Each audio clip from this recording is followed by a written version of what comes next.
প্রাণের স্বামী, আমার শরীরকে এত ভালো লাগতেছে না, আমি কিছুক্ষণ পরে মৃত্যুবরণ করব, কিছুক্ষণ পরে আমার মৃত্যু হওয়ার সম্ভাবনা আছে।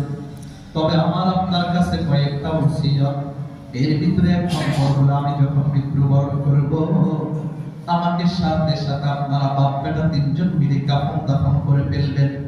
সামনে যেহেতু রাত্রে আসতেছে, ওই রাত্রের ভিতরে আমাকে কাফন দাফন করবেন, দিন পর্যন্ত বিলম্ব করবেন না। হযরত আলী রাদিয়াল্লাহু তাআলা আনহু বলল, ফাতেমা তুমি এটা কি বলতেছো? তুমি মৃত্যুবরণ করবা, তোমার জানাজা দিনের বেলায় হবে।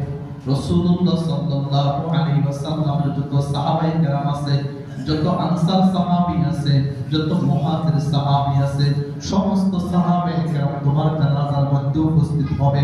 লক্ষ লক্ষ মানুষ তোমার জানাজার মধ্যে উপস্থিত হবে। লক্ষ লক্ষ মানুষের সমাগমের মাধ্যমে তোমাকে বিদায় দেওয়া হবে। ফাতেমা তুমি এটা কেন কইলা? ফাতেমা রাদিয়াল্লাহু তাআলা আনহা বলে, ও আমার প্রাণের স্বামী, তাহলে একটু শোনো, যেই দিন আমার বাবা রাসূলুল্লাহ সাল্লাল্লাহু আলাইহি ওয়াসাল্লাম আমাকে বলেছে, ফাতেমা তুমি পর্দা করো, তুমি পর্দা করো, আল্লাহর কবর আযাব থেকে তোমাকে কেউ রক্ষা করতে পারবে না, আমি রাসূল পর্যন্ত তোমাকে রক্ষা করতে পারবো না, তুমি আমি নবীর মেয়ে, এই পরিচয় সেখানে চলবে না। যেই দিন আমার বাবা এই কথাটা বলেছে, ওই দিন থেকে আমি পর্দা করা আরম্ভ করলাম। ওই দিন থেকে চন্দ্র সূর্য ছাড়া ভিন্ন কোনো পুরুষ আমাকে দেখে না। আলী,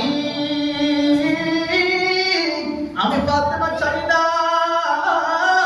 আমার মৃত্যুর পর আমার জীবন দশায় কোন পুরুষ আমাকে দেখে নাই। আমি চাই না আমার মৃত্যুর পর কোন পুরুষ আমাকে আমার খাটের উপর দিয়ে দেখো।